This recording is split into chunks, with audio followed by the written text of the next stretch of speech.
बिस्मिल्लाहिर्रहमानिर्रहीम। अस्सलामु अलैकुम नाजरीन, मैं हूं मोहम्मद अहमद और आप देख रहे हैं इल्म की दौलत। तो आज आपकी खिदमत में मैं एक बहुत ही खूबसूरत और मुख्तसर सा वाक़या पेश कर रहा हूं जो हज़रत सुलेमान अलैहिस्सलाम और एक चींटी का है। इससे पहले अगर आपने हमारा चैनल सब्सक्राइब नहीं किया तो उसको सब्सक्राइब करें और बेल आइकन पर लाजमी क्लिक करें ताकि आने वाली हर नई वीडियो से आप अपडेट रहें। तो शुरू करते हैं।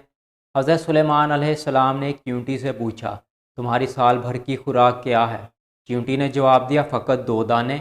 आप अलैहिस्सलाम ने उसके पास 2 दाने रख दिए और उसका बिल बंद कर दिया। साल बाद जब देखा कि चींटी ने एक दाना खा लिया और एक बचा लिया है तो आप अलैहिस्सलाम ने पूछा, एक दाना क्यों बचाया है?